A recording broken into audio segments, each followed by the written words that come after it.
quando a gente começou a escutar essa alteração e ler essa lei, foi muito escutado, assim, nessas rodas de conversa, que seria uma modificação bem simples.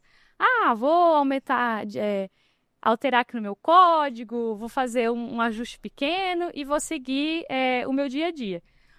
Mas eu acho que não é bem isso, né, Luan? Você acredita que esses impactos vão ali impactar mais do que somente alterar um código? Como que você acredita que vai ser esse desafio aí? Ah, legal, Lorena.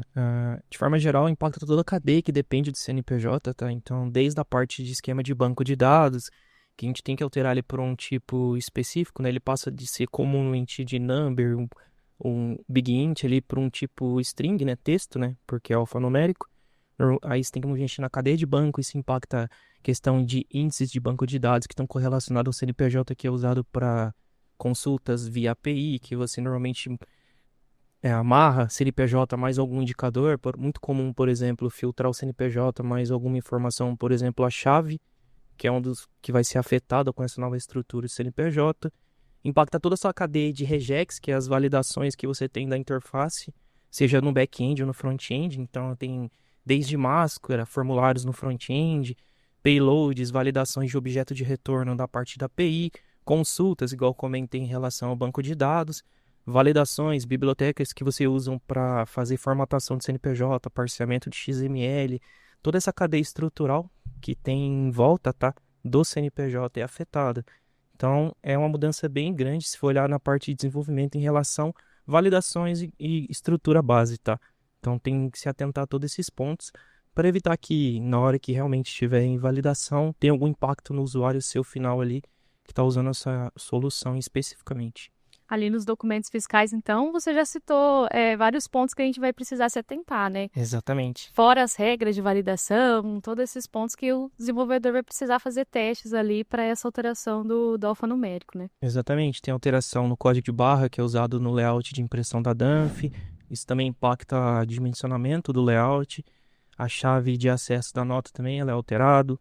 A questão que você comentou do Axis, né, que agora ele usa um Axis Code 48, então a gente tem que manter a estrutura de regex validações que eu tenho com o CNPJ só numérico, e ele também tem que validar a nova estrutura alfanumérica ali. Então tem essas mudanças. Você comentou em relação a algumas limitações de algumas letras, né? Comumente, por exemplo, o ALRI ali, que pode ser confundido com um binário ali, um 0 e 1, também é comum, tá? Se atentar às suas bibliotecas. E parseamento, estruturação de algumas informações, como é que é feito o algoritmo para recalcular o dígito verificador também tem alterações. Então são bastante coisas na cadeia estrutural ali do DFI, assinatura de XMLs que usa o certificado que vai ter modificações e por aí vai. Então são bastante coisas e a gente tem um tempo ali considerável ali para adaptar tudo. Então, pensando nessa mudança que você já me garantiu agora, que não vai ser tão simples, né? Exatamente. Os desenvolvedores vão ter trabalho e vão ter que se preparar para isso, né? Isso, aconselho com antecedência, né? Fazer de forma faseada, né? Primeiro, se possível, testar no ambiente de teste.